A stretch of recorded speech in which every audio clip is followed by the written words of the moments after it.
Good evening and welcome to the Season 8 finale of Give Me a Break. I'm Jonathan Carmody.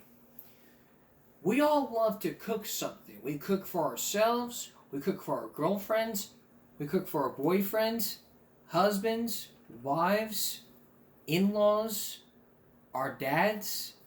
But how would you feel if you as a parent discovered that your child could be cooking for the entire school and the school recognized you, your student, your child for excellent cooking in a class, and they decide to give you an award? Well, for one student you're about to meet, it's a sweet success. As a matter of fact, she's cooking up a new business to pay for school. Here's Adam Bean.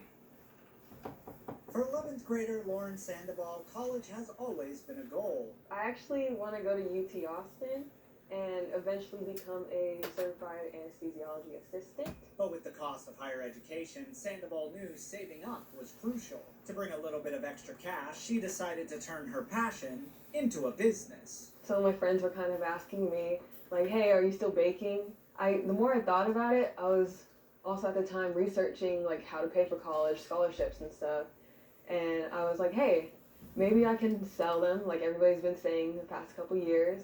Lauren's skills in the kitchen began while she was in 8th grade. I was getting a bunch of like home cooking videos on my For You page on TikTok. Since then, her culinary creations became popular amongst friends and family. And with the school year over, she's taking her creations and putting them towards her future. I offer a bunch of dietary accommodations because I want everybody to be able to get a nice dessert that's homemade and they can eat. While she's still fine-tuning her menu, Orchid and Oak Pastries is ready to serve the community. Spending so much time in something just for others. I like the thought of creating something with love and then giving it to those I love. Want to learn more about what Lauren has cooking up this summer? Click on to ChrisTV.com. In Ingleside, I'm your neighborhood news reporter Adam Beam for Chris 6 News. Wow. And we all know what she's cooking up this summer. A brand new business to start. To not only start a new chapter in college, but even help serve the community. That's what community is all about. It's all about helping each other through the thick and thin, through the good and bad.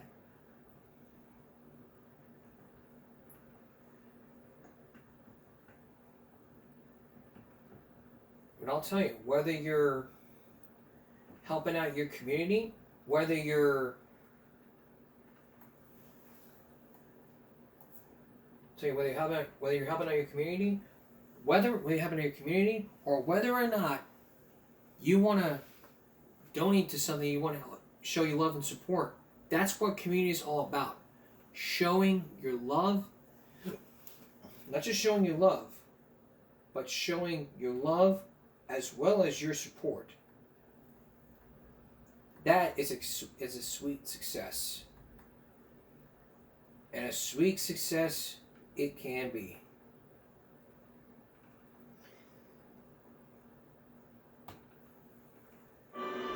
Now, we all take some head start every now and then.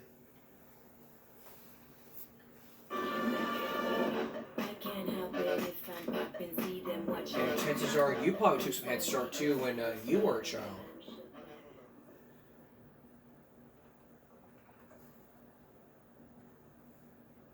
But for some people, it could open up the door to some safety standards. Here's Tony Hallamir. That helps children under 5 years old and from low-income families get ready for school. The Nueces County Community Action Agency used to operate the local program, but they ended their involvement late last year. With the help of a grant, Upring took over, but currently has less than half of their locations open. We do have 14 centers that are projected to be open. However, at this time, based on the licensing progress and everything that we've had to go through, we have 4 that have opened. Sandy Salinas de Leon, Upring's regional director for Nueces County, says the delays stem from building conditions discovered after they took over in January. Officials say the timing was unusual and created challenges, and the facilities didn't meet their safety standards. Once we were in there and all of the assessments and inspections were done by an independent inspector, we realized that the buildings were not up to what we would consider to be our standard for care. 2 more locations are set to open on June 2nd. In the meantime, Upbring says they continue to provide home-based services to eligible families. So how do those parents feel about the situation? They do understand at the end of the day that we look at their child's safety and the safety of our staff as a priority. Upbring officials remain adamant that they've kept families informed throughout the entire process. You know, again, the communication that we have given to them every week, we're explaining the processes that we're going through. While Upbring officials couldn't give me an exact date for the opening of the 8 other Head Start locations, they tell me the goal is to have them open by the end of the year. On the west side, I'm your neighborhood news reporter, Tony Jaramillo, Chris 6 News. So if you like your child to get some Head Start this year, then I'm getting a Head Start, because that's universal pre-K. That's what's part of universal pre-K these days. It's all about Head Start. For them to get a Head Start, because preschool is just all about letters and numbers. What it should have been about was teaching communication skills. When children are playing, they are learning, and when your child wants to learn, that's on his time. That's what one story we talked about with Bev Boss, who years ago talked about preschool as learning about social skills. Still ahead, Christopher Reeve and his wife. That's right. The moment you've all been waiting for. This is why we're doing the season finale today, because we're going to be off for the rest of the summer. For that season finale, still ahead, Christopher Reeve and his wife Dana with Stone Phillips. Please stay with us. Welcome back to the season 8 finale of Give Me a Break. We are approaching the end of Asian American Pacific Islander Heritage Month. And just on Thursday, we honored Lorenzo Hoffman for being the best journalist ever. But now she's back talking about a new all-you-can-eat hot pot and a Korean barbecue. It's set to open here in this city. And I'm all about buffets. I love Golden Corral. I love Luby's. I love the butter churn in Ramses Pass. Except you had the whole buffet. Even Steve Rocco's loves the Golden Corral. But for this one place, it's a new hot spot for all you can eat. But could there be some changes? Can it be all you can eat? Or could there be some limits? Here's Michelle Hoffman.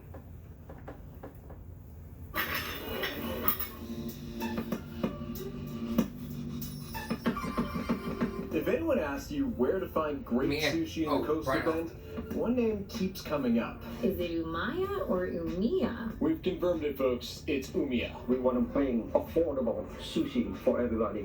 And for General Manager Valentino Yang, whether it's nigiri, sashimi, or Texas rolls, they all share one thing in common. From what I heard, this is the best one in town. He tells us the owners of Umiya have lived in Corpus Christi for over 20 years, though their roots trace back to China. So they know a thing or two about blending Western and Asian cultures. Right now, I have a lot of restaurants, about like 30 to 40 restaurants all over. In fact, they operate 9 Umiya locations, but Corpus Christi had it first. When they opened, they brought in master sushi chefs from Japan. They now have 5 specialty chefs from Guam, and even added Yang, who was born in Indonesia. The result? A staff that reflects the growing Asian American and Pacific Islander community in Corpus Christi. I love it. That's what America stands for, like how United States of America should be like that. And now that spirit of cultural fusion is expanding. Just across SPID, the team is opening a brand new concept, Zodiac Pot, a multi-Asian dining experience. It will bring the family together, totally. Zodiac Pot will feature all-you-can-eat Korean barbecue and traditional Chinese hot pot. First of its kind restaurant in Corpus Christi. Hot pot is getting bigger everywhere. Hot pot is a traditional dish originating from China, where a simmering pot of soup or stock is kept heated at the table, and diners can add whatever they like. Chicken, either any kind of protein or seafood, any kind of vegetables, and then you just dip it. And as for Korean barbecue, well, that one explains itself. One thing for sure, we want to keep all the people in here, like the Corpus stays around. So we don't want them to travel to Houston or San Antonio anymore for good food. I don't know about you folks, but I'm hungry now. But Zodiac Pot is expected to open its doors in the next month or two. Yeah, and as soon as we get the official date, we'll let you know. And I'm gonna try that. Maybe I'll ask Michelle and Brian if I can come along. I said we're gonna do a finale, but maybe we're gonna do a little brand new episode. But I love me some barbecue. I can't even resist it. I mean, I'm a freaking talk show I'm a commentator for crying out loud. So it's really great to see what these guys are doing. Open up a new restaurant here in Corpus, but next month the show could open, and I could be the first customer to try that out. If I don't get too busy, or they don't get short-staffed, maybe I can go try that new buffet out. Wow. Heck, I'm wearing a red, white, navy, blue, for all I care. It's just not that. I mean, not only do we support all the people who fought for our country, who fought our rights, we're also supporting our Asian American people. Not just Michelle Hoffman, but the people who serve the great culture. This food is your culture. The culture is not destroying it. It's the culture. Community is all about love and culture. Care about people you love. Whether they're black or white, it doesn't matter.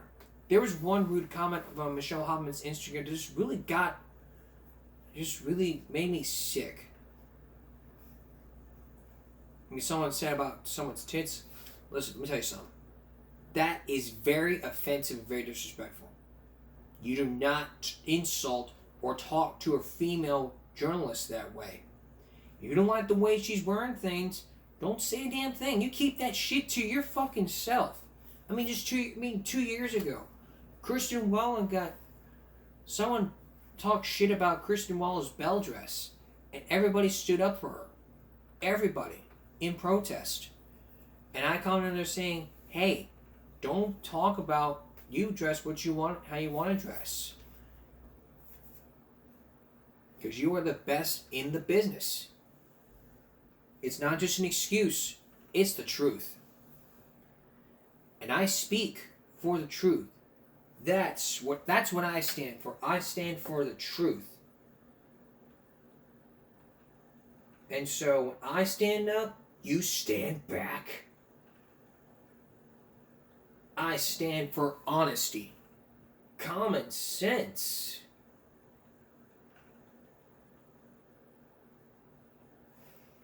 Stand for honesty, common sense. I'm definitely with Judge Joe Brown on this one. When I stand up, stand back. Honestly, still trying to con me. Common sense. So mother tell you don't hang around with boys like that?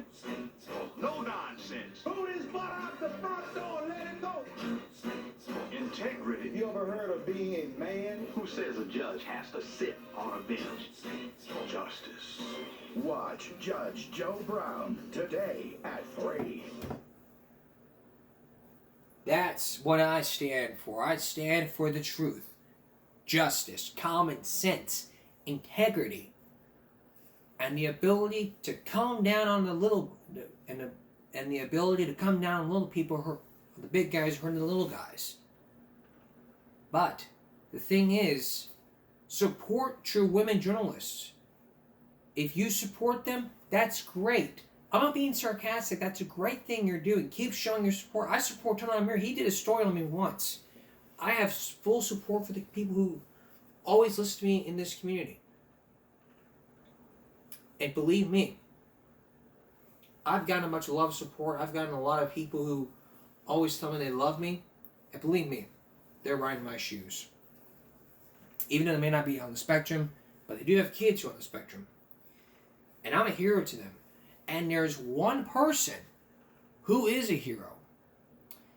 A couple of days, on Give Me a Break Wednesday, we showed you Barbara Walters' interview with Christopher Reeve, who played Superman and inspired others to chase their dreams. Next, there's more of Christopher Reeve than meets the eye. And as we're ending finale week, tonight's our season finale. Stone Phillips' exclusive interview with Christopher and Dana Reeve when we come back. Stay with us. Are you the type of person that writes letters to your favorite somebody? Maybe it's a letter from your favorite musician. Maybe it's a letter from your favorite star. But what if it was short and sweet? What if you were the wife of that somebody, and they found it was short and sweet, or very long and heartbreaking? Dana Reeve is an example. Chris Reeve's an example. He's got a letter ever since the accident years ago. He's gotten a bunch of letters from a lot of people about his accident, telling him to keep on going, don't look back. 2 days ago, we showed you Barbara Walters' interview with Christopher Reeve and Dana Reeve. And on Monday, we showed you excerpts from the documentary called Superman, where the children spoke out for the very first time after the deaths of their mother and their father. But Dana Reeve comes first, and for the very first time, she tells Stone Phillips about the accident and the letters. Here's Stone Phillips. From a little kid in Santa Cruz, California. Dear Christopher, I'm sorry that you fell off your horse. Let's hope it won't happen again. Get well. That one must have made you smile. It did. It still does. And what's the value of a smile when you're going through something like this? Everything. It's everything, because you lose so much, or we lost so much so instantly, that a smile becomes one of the most valuable things you can come across. Another letter from a woman paralyzed with MS. Even when my body won't work, when my face can neither laugh nor cry, my eyes can still shine, my heart can still overflow. This is a perfect stranger Yeah. telling your husband she understands. And she really does.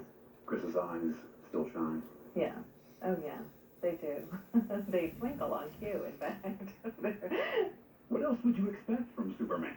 His eyes still shine, and when he's with the family he loves, you don't need X-ray vision to see that his heart still overflows. Dana Reeve will tell you, ever since the tragic accident that turned their world upside down, the kindness of strangers has made a world of difference. Kindness that came in the mail. Over the past 4 years, more than 400,000 letters. Care packages, she calls them. Some from other celebrities, like this one. Let me know if I can do anything. My golly, what a mess. Kate Hepburn. But mostly from people Dana and Chris don't even know, offering their condolences, their wisdom, their love. In a new book out this week, Dana shares some of her personal favorites, her very personal thoughts on what the letters meant to her, and how they opened her eyes to the profound effect her husband's injury has had on so many people. Part of the effect was because he played Superman, and I think that hit home for people, that even Superman could fall, could be hurt, could be paralyzed. Talk about superhuman efforts. I mean, these letters were coming in faster than a speeding bullet. Yes. And the post office in Charlottesville, Virginia, really delivered. They really did. They really did. Just bags and bags and bags of letters started coming in. They would come in, they would have to cart them in. How many did you actually read? Every piece of mail that came into Virginia was opened and read by us, by someone in the family.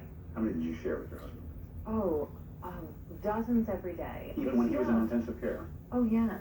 Absolutely. That was the main activity. We would find letters that in some way either lifted our spirits or gave us a piece of information about spinal cord injury, or made us laugh, or touched us in some way, or someone who'd been through something worse. There's always someone who's been through something worse.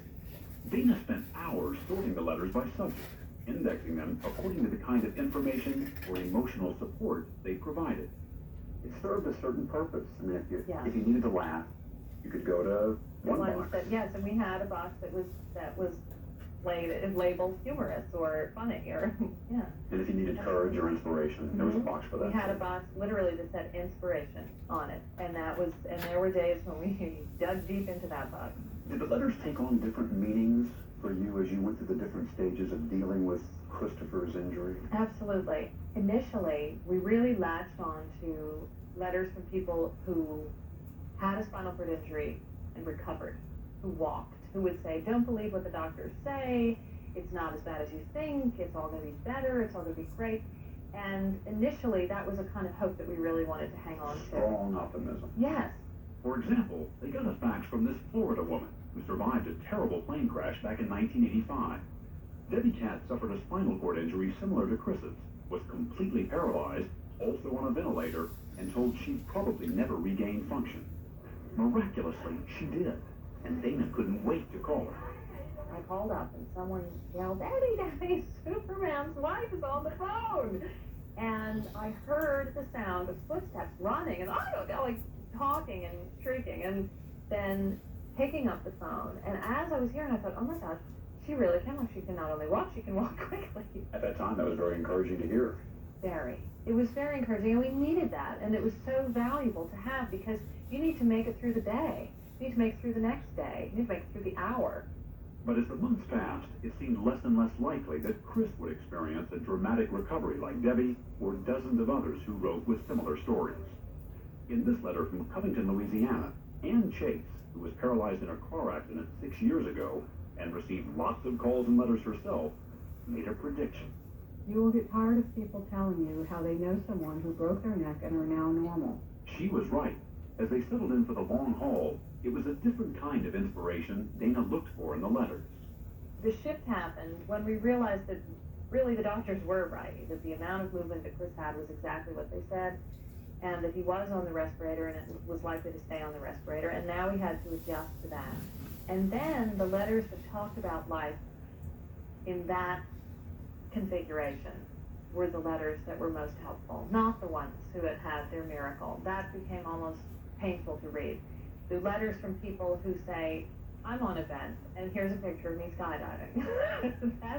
Those were the letters that were the ones that really got us. They were the ones that inspired us and gave us courage. Which must have helped you balance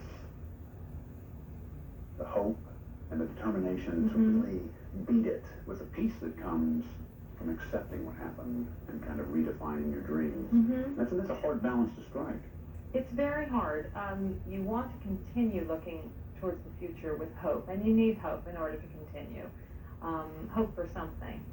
And yet at the same time, you don't want it to be unrealistic, because the disappointment is doubly hard if your hopes aren't reached.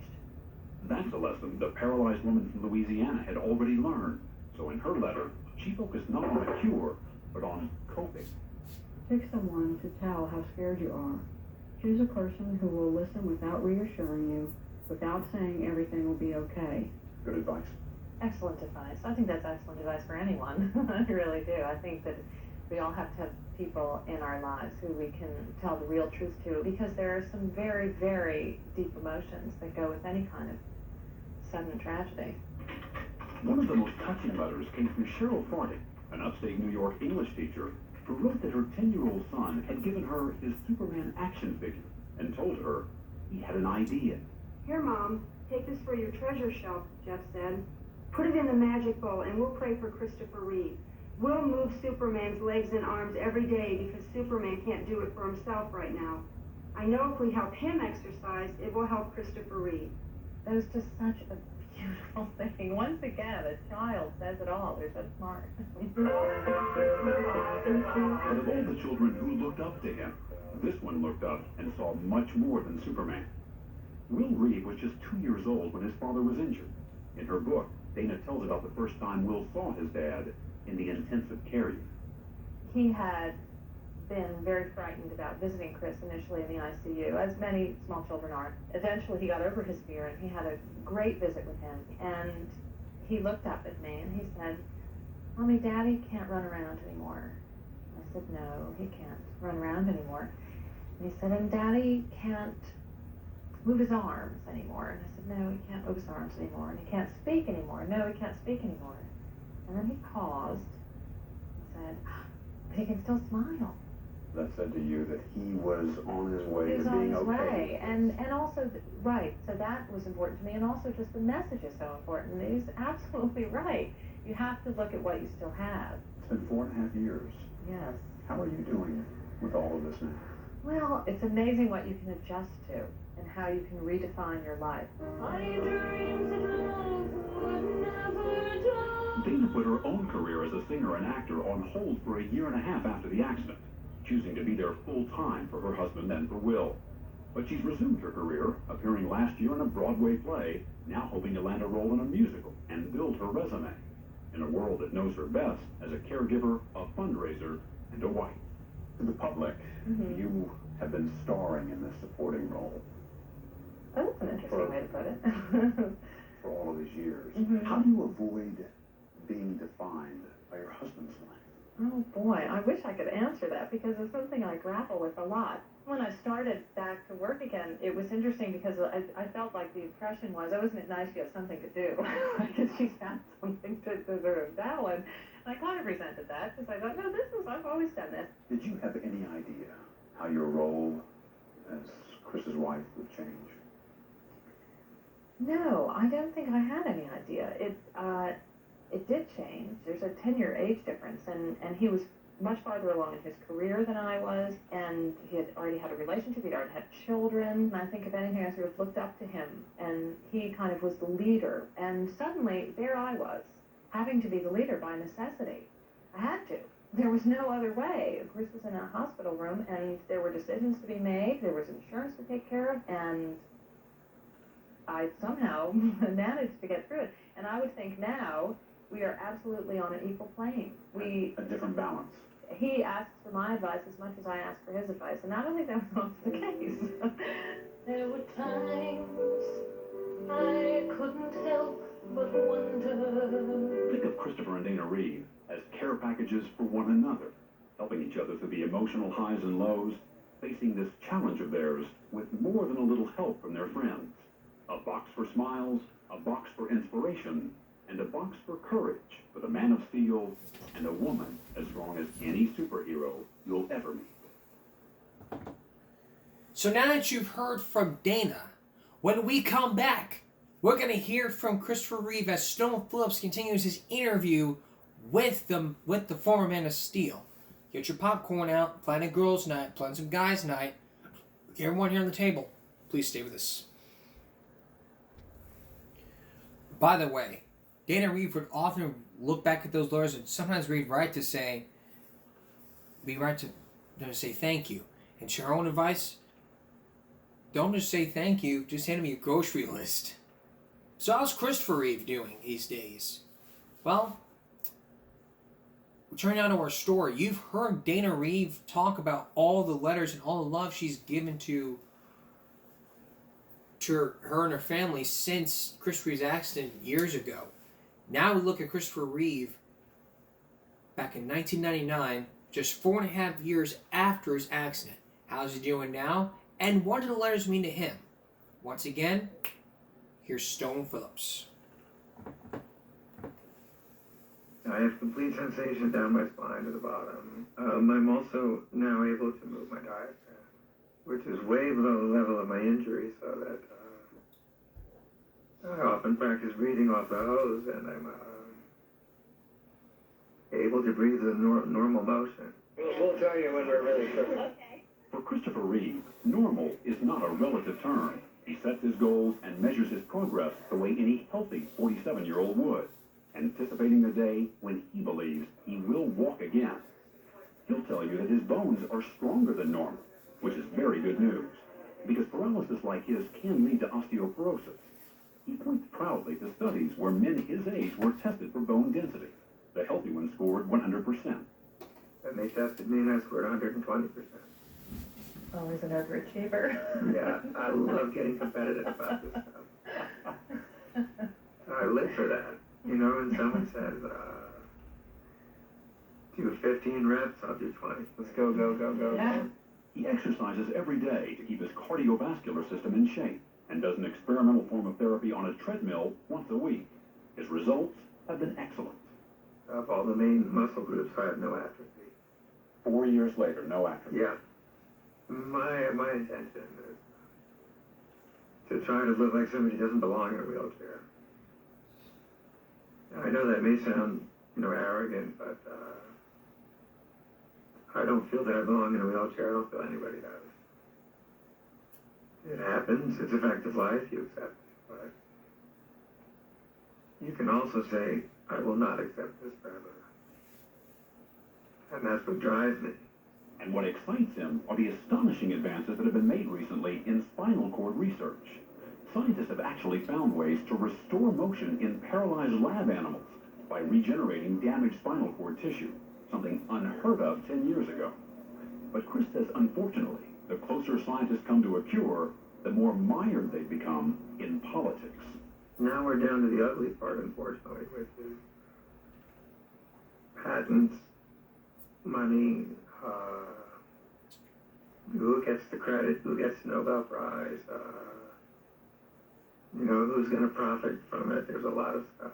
Ego and financial reward. That's contaminating the process. Have those unfortunate realities tempered what was a profound optimism from you early on about how soon you would walk? Yeah, it's also just made me more active too. So I'm really quite a thorn in the side of science, because a lot of them haven't seen somebody sitting in a wheelchair on a daily basis. They're in a lab, and they see rats, and they see slides and test tubes. And they've got to be reminded that there's people out there waiting. And it really is like we've dialed 911. And they're the fire company. It's time to come out of the garage. Frustration is one sensation he can still feel, very sharply. But when it comes to emotional support, the response time has been much quicker. Like Dana, Chris has been overwhelmed by the letters that have come in from all over the world. Many addressed, "Dear Superman," reaching out, Chris believes, to a figure who stands for more than truth, justice, and the American way. What he really stands for is friendship. More than being a hero or being someone who could chase bad guys, etc., he was a friend. So that when I crashed, in a way many people felt, I guess, that even if they didn't know me, they'd lost a friend. Or that a friend was in trouble. And I think that's why they wrote. That's why Cheryl Farting wrote. She's the English teacher whose son Jeffrey gave her his Superman action figure to put here in the window where she keeps her little treasures, and where Jeffrey tried to help an injured friend he had never met. And he goes in every day and moves the arms and moves the legs, hoping that somehow magically it might transfer to me. That was unbelievable, but that's a child's logic. For him, the idea that Superman can't fly anymore was probably quite overwhelming, and so he was trying to put Superman back into action again. Some of the letters he appreciated most came from people who knew him before the accident and wrote to share an old memory, like this letter from a secret admirer during his college years. You had at least one classmate at Cornell who thought you were very, very cute. Yeah, and I never did that. I love that letter. But I think, thank God, that somebody's willing to share that thought with me and tell me about that. Because when you're, lying in bed and being turned every 2 hours and you can't move, and they share those memories, it's so real. And what about the shared wisdom from that paralyzed woman in Louisiana, whose advice and predictions Dana found so poignant? Chris was touched by her words too, with one exception. Pick someone to tell how scared you are, and choose someone who won't tell you that everything's going to be okay. I never took that advice. She said that was good advice. That's advice. I feel like we're on the newlywed game. Yeah. It's different. You didn't take that advice. No, not really, because He wanted people to say everything was good to you. No, not that. It's just that I just basically got on with it. I didn't really, seek out people to tell my fears to. While husband and wife may not always agree, you wouldn't want to bet against them on the newlywed game. These two know each other very well, and both agree their relationship is stronger than ever. Chris once joked that he only fell off his horse to test the marriage vows, the part about loving someone in sickness and in health. But he understands as well as anyone another rule of love. You love best by letting go. As much as you have wanted and needed Dana to be there at your side through all of this, and as much as she has wanted to be there and needed to be there, how do you encourage her to do for herself. I feel it's my job to set her free, so she doesn't feel chained to a needy guy. Someone once said, if you possibly can, don't turn your wife into your nurse or your mother. And that's really good advice. The other woman in Chris's life is his 15-year-old daughter, Alexandra, one of 2 children from a previous relationship. Chris says his injury has brought them all closer together, that shared physical activities have given way to a deeper emotional connection. I mean, we skied, we sailed, we played tennis, all that. I look back at it now and sometimes I realize that while we were doing things together, perhaps we weren't really being together. He says he and Alexandra spent 6 hours recently just talking about their lives, one wonderful side effect of his injury. There's a lot of parents with 15-year-olds where the communication is broken down. Their kids are trying to get out of the house. We finally want to spend more time together. We can't do a lot of stuff, but our bond is even closer. And the bond between Chris and his younger son, Will, that's one he's worked on especially hard. Remember, Will was just 2 years old at the time of his father's accident, and Chris knew as a parent he had to shield his son from things no child that young could possibly understand. The feelings of depression and resentment Chris says he has struggled with every day. Every morning when Will would go out the door to school, I may have been lying there for a couple of hours in misery, because I'd wake up early and the demons would get me. Chris says it's his job to pull it together before he sees Will in the morning, so his son doesn't feel the burden. You're only allowed a certain amount of time each day to feel sorry for yourself, and that's it.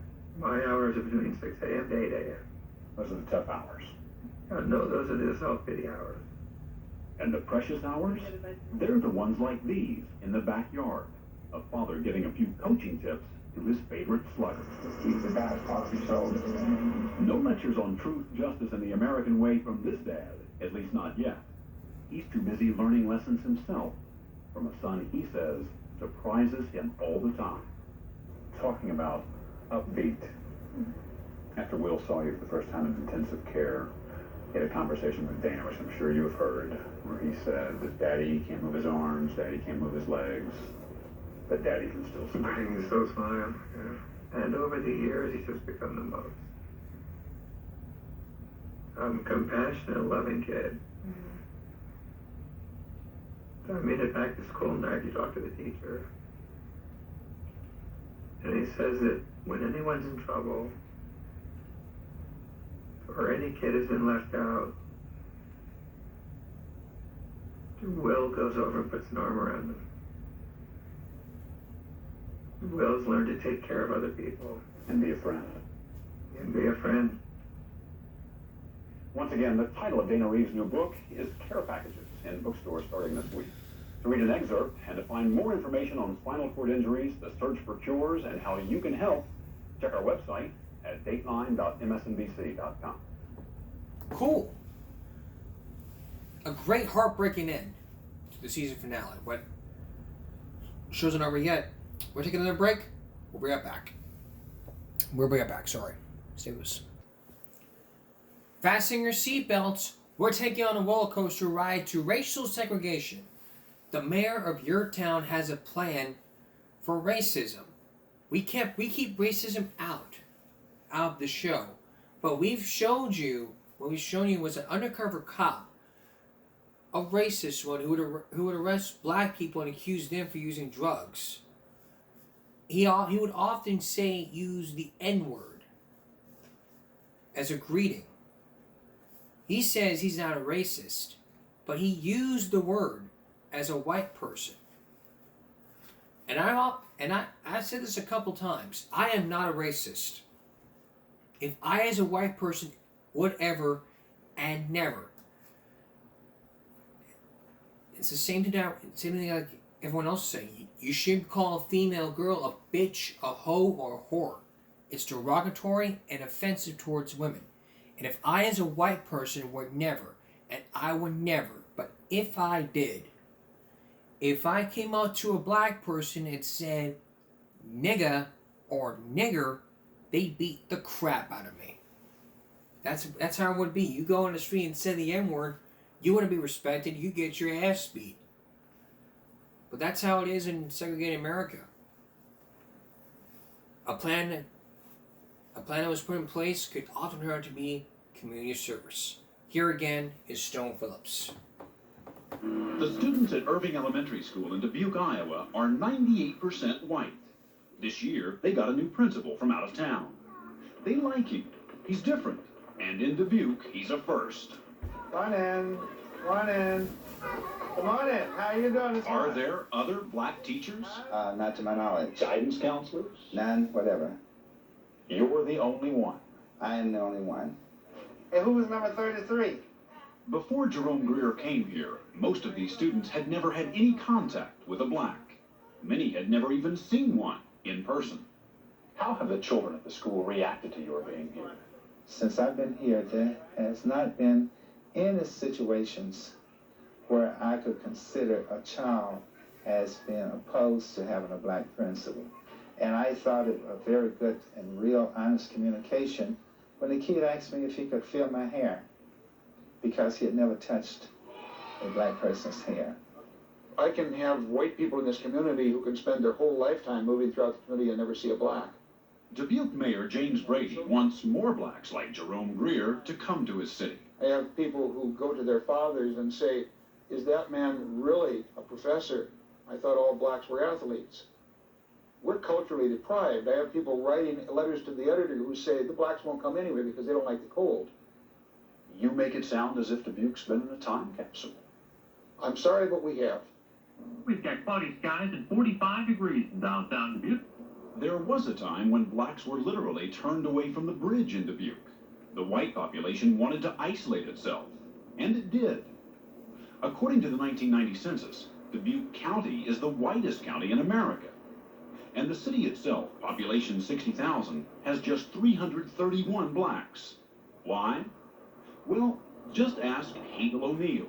She and her husband were transferred here 6 years ago with their family. I'll tell you about an incident that happened to my two granddaughters. One was 14 and the other was 4. They walked 3 blocks to get some ice cream on Sunday, and a truckload of adult white males tried to spit on them and told them, "Niggas, get out." But you're afraid to walk in the street because you're harassed. And Irving Elementary School's new principal is getting an education as well on what it's like to be black in Dubuque. I was down to a hotel waiting on some people to come in. And of course, there were a group of people that were sitting over telling nigger jokes. And they were telling these jokes knowing that you could hear them. The act was very visible, very audible, and they did not care. They're bigoted, they're class conscious, but the ones that I have the hardest problem with are the ones that go to church every Sunday and then won't sit on the pew beside you. It seems that almost everywhere you look in Dubuque, there's a cross. The residents are nearly 2/3 Catholic, and religion here runs as wide and deep as the river the city was built on, the Mississippi. But the cross people here are most obsessed with now is the burning cross of racial hatred and bigotry. 2 years ago, when a cross was set on fire to terrorize a black family here, city leaders decided it was time to change. To change what nearly everyone here admits is Dubuque's long-standing reputation as one of the most closed, intolerant, and racist cities in the Midwest. An extraordinary plan was approved to attract 100 families from minority groups to take jobs and move to Dubuque, to add some cultural diversity to this virtually all-white city. The plan is entitled, "We Want to Change." The 9-page document approved last spring reads like a confession. It openly acknowledges the racism here, and it calls on local businesses to help change that by bringing in an average of 20 minority families a year for entry level as well as professional jobs. In order to attract minorities, the plan says they should receive subsidies to rent or buy a home. And they should be guaranteed job security, even though others may have more seniority. Special grants and tax dollars would be used to pay for the plan. The reaction? July 3rd, a cross burned at Dubuque Senior High School. August 19th, another cross set on fire on the north side of town. Graffiti scrawled on public buildings throughout the city. You don't know what's next. You know, like you go to bed at night and you wonder, well, what's going to happen tonight? You wake up in the morning wondering, what did happen? Assistant Police Chief Terry Lambert says ever since the integration plan went into effect, his job has been a lot tougher. We've had several incidents where crosses have been burned, and we have a lot of people that are very concerned about that. A week ago Sunday night, we had 5 of them burned at this location here. And yet another cross was burned next to Irving Elementary School. Jerome Greer couldn't help but get the message. We had a cross burned right across the street from the window where my office is. You grew up in the South. You know what that burning cross stands for. My dad used to often tell us about when he was a boy, how the crosses would be burned up on the hills and how they could stand out late at night and watch the Ku Klux Klan people riding up the road on their big horses. And the difference is he was describing the year 1929, 1939, and I'm living in 1991, and I'm seeing the same thing, and I'm wondering why. Does it make you feel personally threatened? It makes me feel personally violated. Why not just leave them select their own towns? You know, leave us select our own towns. Leave everyone select their own towns if they want to. Bill McDermott says he hasn't burned any crosses, but he has friends who have. You know some of the guys who've been involved? Yes, I do. What do you think they meant? What do I think? I know what they meant. A guy told me what he meant. He told the whole Dubuque what he meant. It was in opposition to the plan. As a construction worker in between jobs, McDermott feels the integration plan just isn't fair. He and his friends are calling it reverse discrimination. I don't want preferential treatment to happen at my expense. What first-hand experiences have you had with blacks or minorities? In which way? In your daily life. I mean, there aren't many here, less than 2%. I play ball with a black gray guy. We're not against that. We're not against blacks. We're saying we don't want people to come to Dubuque and get special treatment. Why use us as lab rats? See, every single instance integration has been tried. It failed. So what makes you think Dubuque, Iowa is going to work, you know?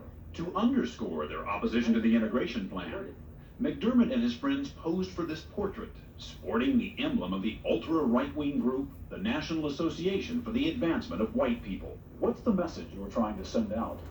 Everybody deserves equal rights, and it seems like they're getting everything, and we're getting trampled on. It seems like now it's like I'm turning the other way around, you know? It seems like we need our civil rights now. White people do. Is that why you posed for this picture? Yes, it is. Well, they never actually joined the NAAWP, founded by former Klansman and presidential candidate David Duke. But McDermott and his friends are trying to start a new chapter of the Ku Klux Klan here to keep minorities out. Supporter of David Duke? Would you vote for David Duke for president? Yes, I would. I believe in him 100%. The man's a saint. He's a white Martin Luther King. That's what he is. The views of McDermott and others like him may be extreme, even for Dubuque. But when they say this city doesn't need more minorities and shouldn't bring them here, their words strike a powerful chord. Like most cities hard hit by the recession, Dubuque's factories have been laying people off. Like spend, get spend. And the bet Dubuque made a few years ago that riverboat gambling would revive the local economy has yet to pay off. A lot of residents say new jobs and promotions are so scarce in Dubuque that people here should get them first, not outsiders. I think the integration should be, but it's bad timing. Dubuque is a little stronger in business. You know, we got jobs for everybody. Why bring outsiders in now when we've got unemployed people now? Businessman David Hardig says people aren't opposed to integration, just quotas. I think a lot of people feel that there's force being applied here, and they don't like it. And I don't like force. I would much rather see it on a voluntary basis and no time frame given and no quota given. When you put a number on the plan, 100 families of color, didn't you make it sound like a quota? May sound like a quota, but we felt that was necessary. We waved the bull flag in front of the bull. Yeah, it sounds like a quota, and that irritates people. If this terrible plan goes through, we'll move it from 1.2% black to about 1.8% black. That's got to be threatening to all those 60,000 people, doesn't it? Well, plenty of people say they're feeling threatened. Well, let them feel threatened. My job is to let them know that they're not threatened. Our job is to show them reality. But the political reality is that opposition to the integration plan has become so fierce that city leaders are now promising not to spend a single tax dollar on it. And active recruitment of minorities has dropped off considerably. And when you talk to people in the bingo parlors and shopping malls around Dubuque, many say that's just fine with them. How do you feel about this goal of trying to make Dubuque more culturally, ethnically diverse? I don't think it needs to be changed. It's been this way for years and years, and I wouldn't change a thing about Dubuque. I like it just the way it is. Do you think this plan is just asking for trouble? I think it is. To tell you the truth, I think it is. I think they're probably going to have more cross burnings and all that, I think. There is racism here. It's here. It's in the women 55 to 70 years old where I'm meeting a great block of resistance. It's in the labor force who has never shared its workplace with them. After what's happened here, do you really expect any blacks to want to move here? It will be difficult. It will be difficult. And I think our job is to make them feel welcome, to put the invitation out, and hope that they're strong enough to come. Jerome Greer was strong enough to come and deal with the everyday indignities. Because in the end, he believes that while racism in Dubuque may be more visible, the city really isn't all that different from any other city in America when it comes to people's attitudes toward minorities. There is a lot of racism in Dubuque. But for the most part, it's not built upon hate. It's built upon lack of exposure, lack of contact with people from other races, especially black people. You gonna stay? I'm gonna stay. Despite what's been going on here? Despite everything that's been going on. But Hazel O'Neill has a message for the people of Dubuque if they're really serious about changing the city's unsavory reputation. I think I speak for quite a number of African American people. They don't go where people burn crosses. That, to us, represents death. Stone, what happened to those people who have been burning the crosses? Barbara, more than a dozen crosses have been burned. 6 people have been arrested. They've been getting community service sentences and probation. One of them promised to write an essay about Martin Luther King. One of the ironies here is that you hear people say on the street, if these working minority families come to Dubuque, the crime rate's going to come up. Yeah. Blatant, ridiculous stereotyping. One of the people we heard that from was Bill McDermott, the young man we interviewed in the piece. And yet, he has a criminal record of his own, including a conviction for assault with a baseball bat. Oh, there's so much misunderstanding, but is this the best way to go about attracting minorities, to force them in? Well, the problem here is this became a quota, and that makes a lot of people uncomfortable, whites and minorities alike. And I guess if it had worked here, they'd try it in other cities, and if it doesn't, other cities might not. Thank you, Stan. Nobody would have liked that plan, but if it was put in place, then we'd all get a taste of the action.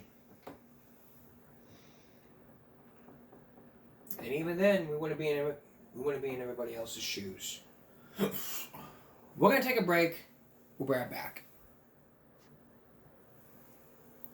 We're now nearing the end of our season 8 finale of Give Me a Break, and I just want to say, you know, as we're going to be approaching 10 years very soon, and throughout all the issues we focus in on throughout all the years, I never thought we'd make it to 8 seasons. I thought I would just do this show for like a week and everyone would just shut me down. But throughout every single years, my focus has always been on the education system. How it's always fallen apart with every single scandal you see on the news. From, you know, children who are beaten up by teachers, kids are being bullied, even teachers who resign from their jobs because they're tired of all the violence that are happening. But oftentimes we focus on the good stuff happening in our schools. And even then, counties and prosecutors don't even want to hear what's going on because they don't want to be a part of it. And so when people try to present ideas, it's like they want the school to look bad. But in general, they don't want that to happen.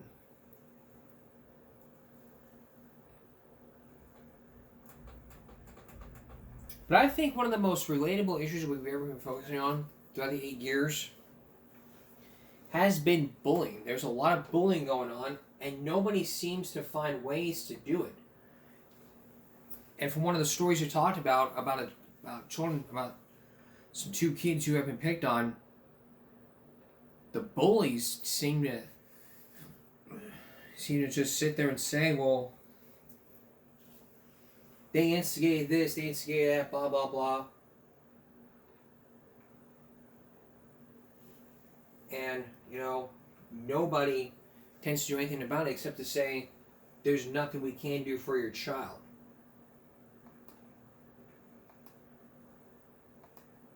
Well, this video something like this would surface all over the news. This is from Baltimore County. Tonight, the mother of a 6th grade student at General John Stricker Middle School in Dundalk claims that her son was bullied and beat up at school on Tuesday, and that the school never notified her. Baltimore County Community reporter Stefan Dingle joins us in studio tonight. And Stefan, this mother says she took her son to the hospital after this alleged incident, where he was later diagnosed with a concussion. Yeah, Nikki, that's right. Good evening to you. To make this situation worse, the alleged incident made the rounds on social media. The mom tells me her 7th grade daughter at the same school eventually told her what happened. Stepdaughter calls me. I hear crying in the background, and my daughter as well. And they're like, he's on the floor. My son is on the floor, and they couldn't get to him. On Tuesday, a little after 1 o'clock, the mother of a 6th grader at John Stricker Middle School says her son was supposed to be taking the MCAP test at school before he was allegedly assaulted by 2 students in the hallway before laying motionless on the ground. You see the child goes away with the stairs. And he's just kind of laying there. And here's the child again. Again, stomping the 6th grade victim in the head after escaping the grip of staff holding him back. His mother, who doesn't want to be identified for safety reasons, says the bigger shock was hearing the news from her daughter, who also attends the school. She then claims she went a mile up to the school, was denied entry, and then confronted by the school resource officer, who allegedly said, "Calm down." She threatened to kick me off of the property. She started a countdown for me to get off the property. I said, I'm not going anywhere. My children are in the school. I need to know what's going on with my son. The married mother of 7 packed up her children and took her son to Johns Hopkins Hospital after she claims the school nurse nor the staff called 911 before the hospital diagnosed the child with a concussion. Now she wants all involved to be held accountable. Looking at this video, I want to be able to go through the video and help my child. It's a bunch of adults just standing there. It makes me angry because of the amount of people that were just standing around that has no type of sympathy or empathy, no type of compassion. Hard to watch. Baltimore County Public Schools provided WJZ a statement saying they take instances of bullying and fighting seriously. The statement reads in part, any student that engages in disruptive and dangerous behavior such as fighting or assaulting another student would receive serious consequences aligned with the BCPS student handbook and board policy. That behavior would not be tolerated at any BCPS school, end quote. This mother tells me her son will no longer return to the school and that she has obtained a lawyer to hold everyone involved accountable. Nikki, back to you. At your podcast. Everybody should be accountable for this. And, the mother says she rushed to the school. She's located less than a mile from her home, but she was denied entry. She was came out from me. She said, started counting down, telling me to get out the apartment. Look, any parent would be furious as if your child's being bullied. why would you why would you even think about kicking out a parent when he or she is concerned about their child who being bullied? You kicked her out. You did not even once let her go to the principal. You didn't call 911. You don't have any staff members call 911 and say, "Hey, we got a child." You just look at this and go, "You don't care." By being a part of Baltimore County Schools, you don't. It's like the new contract which states, it's like a contract which states, if you're going to be a part of the Baltimore County school system, is what you can't do. You can't help injury. You need to bully students. You need to bully students. You need to bully the parents, kick the parents out, and not allow them to go in. If you don't like it, go fuck yourself. That's what their contract's all about. But statements are a bunch of bullshit. Schools say in their statements, well, we take bullying very seriously. And you can try to ask the school, do you have a bullying problem? And they'll just sit there and say, well, we do not have a bullying problem, and if we do, we still don't want to talk about it. They don't want to talk about it to the media, nor the parents. And yet, a lot of parents are saying that the reported bully pages on the school's website is just a joke. It's an anonymous tip source that can be very helpful for your child.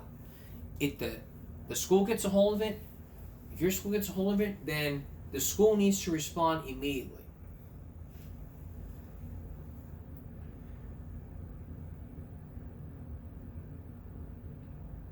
And there's an old saying.